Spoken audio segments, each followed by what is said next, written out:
नमस्कार दोस्तों। आज आपके बीच में लेकर के एक नई सीरीज लेकर उपस्थित हो रहा हूँ। आप देखोगे 6 अनोखे सवाल और उनसे भी अनोखे इनके 6 जवाब आप देखोगे इस सीरीज में। ये सीरीज हमारा लगातार चलता रहेगा। जैसे ही 2-3 टॉपिक होंगे, पिछली बार में जैसे मैंने 3-4 टॉपिक करा दिए हैं विकास से संबंधित, और उन टॉपिक्स पर सुपर 6% लेकर के आपके बीच में आज हाजिर हूँ। दोस्तों, वीडियो शेयर ज़रूर करें, कमेंट करें, बेल आइकन को दबाएं ताकि मनोबल ऊंचा बढ़ता रहे, हमारा भी और आपका भी। दोस्तों चलो चलते हैं हम सीधे प्रश्नों पर बात करते हैं। हम प्रश्नों की एक विशेषता ये रहेगी कि पूर्णतः बिलैंग्वेज होंगे दोनों प्रश्न। आपको हिंदी के समांतर अंग्रेजी भाषा का भी प्रश्न दिखाई देगा। जहाँ पर भी आप कन्फ्यूजन महसूस करेंगे तो मैं अंग्रेजी से समझाने की कोशिश करूँगा, क्योंकि मनोविज्ञान एक टेक्निकल सब्जेक्ट है और टेक्निकल जो लैंग्वेज होती है उसके वर्ड ज़्यादातर अंग्रेजी भाषा से लिए जाते हैं। तो दोस्तों नमस्कार, आपको एक बार पुनः हम वीडियो शुरू करते हैं आज का। आपका आभार यूं ही बना रहे। दोस्तों ध्यान देना, जो पहला प्रश्न है क्या कह रहा है, हम हिंदी में पढ़ेंगे पहले। प्रकृति पोषण विवाद में प्रकृति से क्या अभिप्राय है या क्या तात्पर्य है। मैंने कहा था नेचर बनाम नर्चर। अब दोस्तों नेचर बनाम नर्चर विवाद में प्रकृति से क्या अभिप्राय, मैंने 2 वर्ड लिए थे उसमें। आपको जब उसका पूरा टॉपिक करवाया था तब एक प्रकृति और दूसरा क्या लिया था, पोषण। तो प्रकृति को मैंने कहा था वंशानुक्रम, और वंशानुक्रम को मैंने कहा था बायोलॉजिकल फैक्टर, और पोषण को मैंने कहा था एक्सटर्नल फैक्टर, जिसको मैंने कहा था सोशल फैक्टर। दोस्तों ध्यान देना, यहाँ पर अब देखते हैं कि इसमें वंशानुक्रम कहाँ दिखता है। देखो पहला ऑप्शन क्या है, हमारे आसपास का वातावरण। वंशानुक्रम दिखता है क्या, तो ये तो कैंसिल हो गया।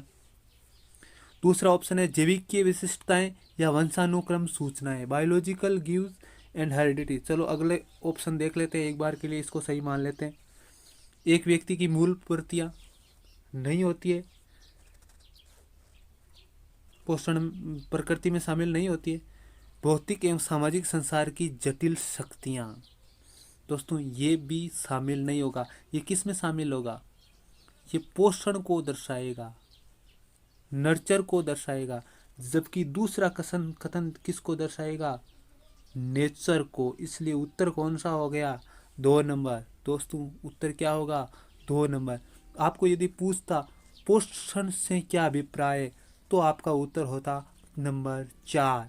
तो दोस्तों प्रश्न पर ज़रूर ध्यान लगा करके देखना है कि प्रश्न में क्या पूछा जा रहा है और आपका पढ़ा हुआ है या नहीं, तभी उत्तर दे पाओगे। नहीं तो ए फॉर एप्पल वाला, बी फॉर बॉय वाला, वो जो कटाते हैं ना, A for Ajmer, B for A for Ahmedabad, B for Bombay करके के ये कट गया वो कट गया, ऐसे में उत्तर नहीं होंगे।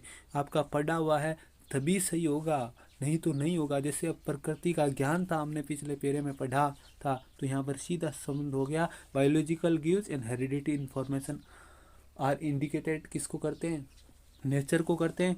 जबकि नर्चर को कौन करते हैं, complex force and physical and social world. Complex force of भौतिक और सामाजिक संसार की जटिलताएं किसको इंडिकेट करती है, नर्चर को इंडिकेट करती है, अर्थात पोषण को इंडिकेटेड करती है। तो दोस्तों कैसा लगा प्रश्न आपको, ज़रूर कमेंट बॉक्स में कमेंट करें। अगला प्रश्न इस टॉपिक से संबंधित है, वो आपके बीच में लेकर के आ रहा हूँ।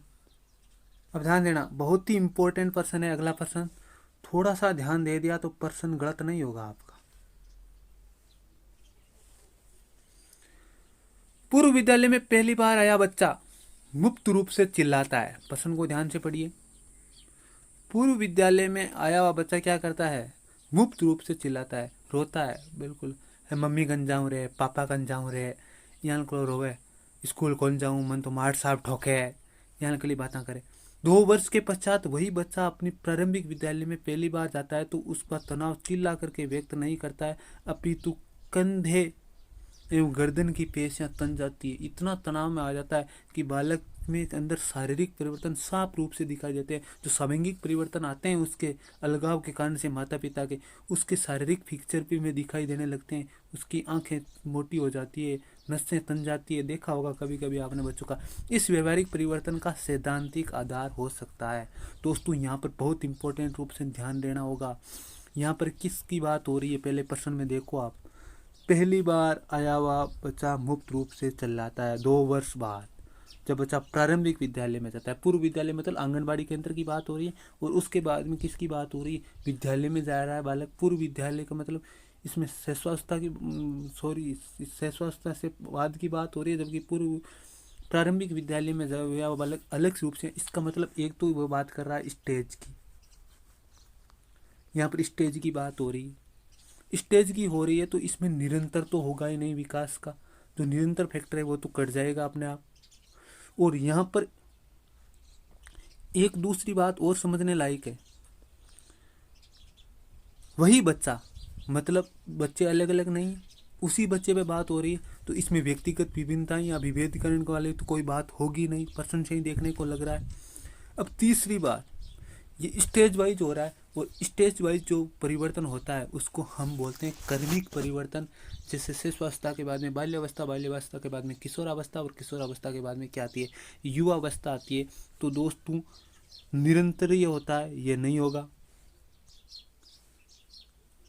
नहीं होगा, क्योंकि निरंतरता तो है नहीं ना। इसमें स्टेज वाइज पहले ही कर दिया है। अलग अलग लोगों में विकास भिन्न भिन्न रूप से होता है, अलग अलग बच्चे की बात नहीं हो रही है। और विभेद और एकीकरण कोई बात नहीं है इसमें, ऐसा कोई बात नहीं है कि 2 प्रकार के विकास को एक साथ में लिया गया है। इसलिए यहाँ पर जैसे ही स्टेज वाइज विकास की बात होती है या आयु के अनुसार, पड़ावों के अनुसार जब बात होती है, तब हम अनिरंतरता मानते हैं। और अनिरंतरता का मतलब क्या होता है, विकास अनेक अवस्थाओं से होकर कर्मिक रूप से गुजरता है। इसलिए उत्तर हमारा क्या होगा, यहाँ पर एक होगा। निरंतर इसलिए नहीं माना है क्योंकि यहाँ पर स्टेज वाइज हो गई है। जब हमने निरंतरता बनाम निरंतरता का जो विवाद पढ़ा था उसमें स्टेज वाइज भी होता है, तो क्या होता है, विकास सतत रूप से भी होता है। तो दोस्तों स्टेज वाइज होने के कारण से हमने निरंतर नहीं माना। यहाँ पर उत्तर क्या होगा, कर्मिक प्रकार से होता है। दोस्तों प्रश्न कैसा लगा जरूर जवाब दीजिएगा। आपके ही उत्तर, आपके ही जवाब क्या होंगे, हमें अधिक संबल करेंगे। दोस्तों अगला प्रश्न है, विकास के लिए निम्नलिखित में से कौन सा एक उचित है। देखना, विकास एकल आयामी होता है। Development or unidimensional. मैंने कहा था कि मल्टी डायमेंशनल या बहुपक्षीय या मल्टी फैक्टर होता है विकास। तो ये कथन क्या हो गया, गलत हो गया। विकास पृथक होता है। डेवलपमेंट इज डिस्क्रिएट या सेपरेट। मतलब इसमें बात किसकी कर रहा है, यहाँ पर थोड़ा सा समझना होगा। विकास पृथक होता है मतलब विकास के प्रत्येक आयाम अपनी अलग अलग रूपों में क्या होते हैं, विकसित होते हैं। जबकि हमने कहा था कि विकास के जो आयाम है वो आपस में बहुत ही गहरे रूप से या जटिल रूप से क्या है, अंतर संबंधित है। तो ये कथन भी क्या हो गया, गलत हो गया। विकास जन्म के साथ प्रारंभ होता है और समाप्त हो जाता है। तो ये भी गलत हो गया क्योंकि विकास एक सतत प्रक्रिया है जो आजीवन चलती है, आपको पता हो तो यहाँ पर कथन कौन सा सही होगा, सामाजिक सांस्कृतिक संदर्भ विकास के एक महत्वपूर्ण भूमिका का निर्वाह करता है, जो कि वातावरण का क्या है, द्योतक है। और सामाजिक सांस्कृतिक संदर्भ या सोशियो कल्चर कॉन्टेक्स्ट की बात कौन करते हैं, लेव वाइगोत्स्की, जिसके बारे में हम आगे बात करेंगे।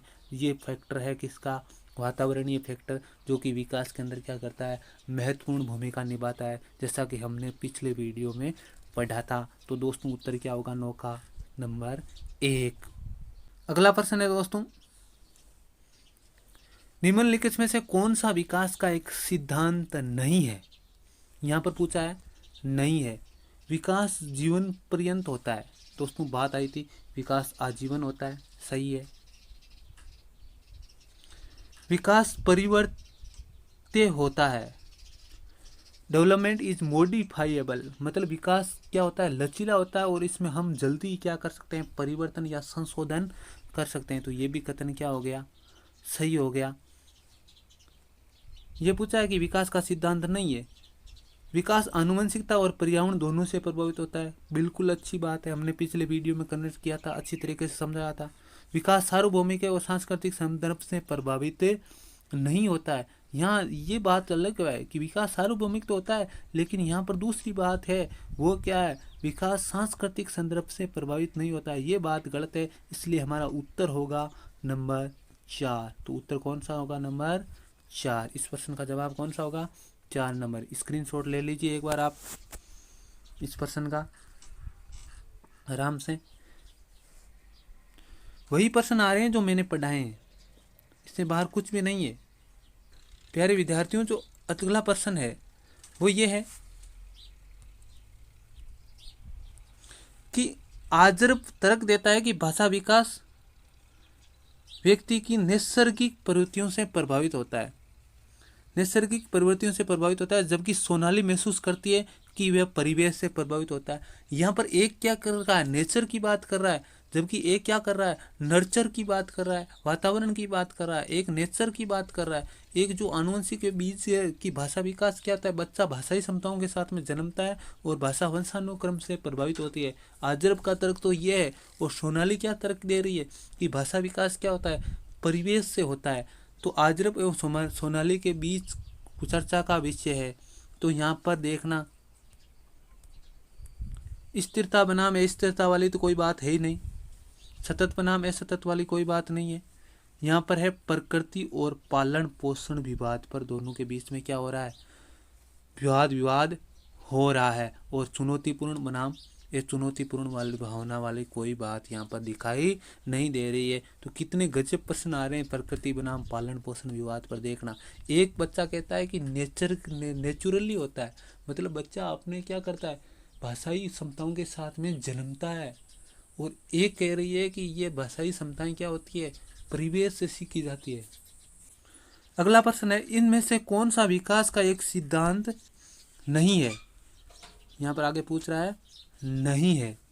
विकास जीवन पर्यंत होता है, आजीवन प्रक्रिया है। विकास वंशानुक्रम एवं वातावरण दोनों से प्रभावित होता है। विकास संशोधन योग्य होता है या मॉडिफाइड होता है या परिवर्तनीय होता है। विकास केवल संस्कृति से ही शासित होता है या निर्धारित होता है। संस्कृति के साथ साथ में क्या होती है, वंशानुक्रम की भी महत्वपूर्ण भूमिका होती है। अतः ये कथन क्या हो गया, गलत हो गया, इसलिए उत्तर हमारा क्या होगा, नंबर 4 होगा।